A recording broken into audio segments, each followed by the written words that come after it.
conversation furthers the controversy surrounding Stroudsburg Council's hiring of a downtown manager.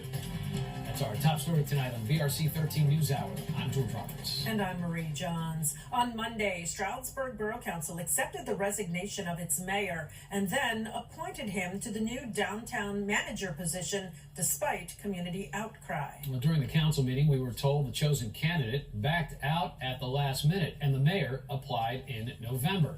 But today, an audio recording was played where two Stroudsburg officials can be heard allegedly discussing a strategy that would place the mayor in that position back in July. News 13's Nicole Walters joins us from our Monroe County newsroom now with more. Nicole. George, business and community leaders are now further questioning if the process was handled appropriately and whether there were conflicts that should be publicly addressed. He really wants to jump. He will resign from this week to take it. But the thing is, if he has to resign before the election, we're going to start with Karen Mann. It was just one thing. That's just part of the audio recording Steve Ertl released today in front of business and community leaders at the Signature Saloon on Main Street in Stroudsburg. He says it's a hot mic conversation after a July Stroudsburg Borough Council meeting between Borough Manager Larry Kopp and Council President Matt Abel. They allegedly were discussing a strategy related to the placement of Mayor Michael Marino into the new downtown manager position with a salary of $75,000. From the audio, I want them to see the truth. And that's all we ask for, is the truth.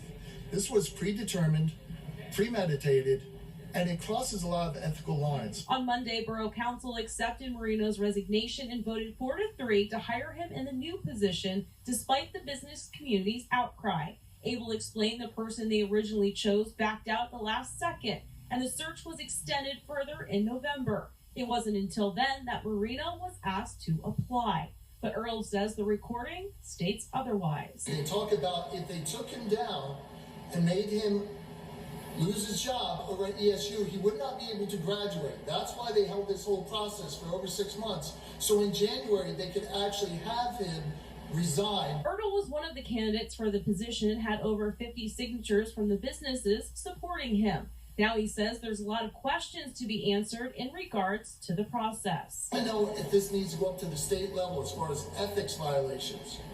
We want to know if there's interference with a political election. The Monroe County Republican Committee chairman agrees and says corruption needs to be eliminated. I just implore the people of Stroudsburg Borough to let your voice be heard.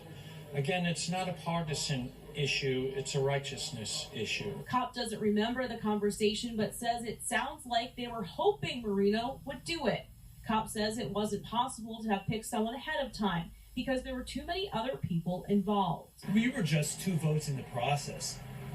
There was the Visitors Bureau, which actually had a vote in this, the Downtown Business Association, there's a couple people involved with them also, and also the Chamber of Commerce. Also, it has nothing to do with the state at this point. The borough plans to apply for a state grant to pay the downtown manager's salary in the future. But for now, the borough is paying it. We have to have a manager in place, and we have to have a strategic plan envisioning in place before we can apply for the grant funding.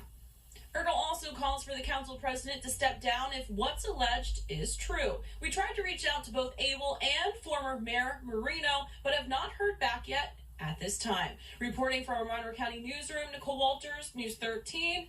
Back to you in the studio. All right, thank you, Nicole. Residents of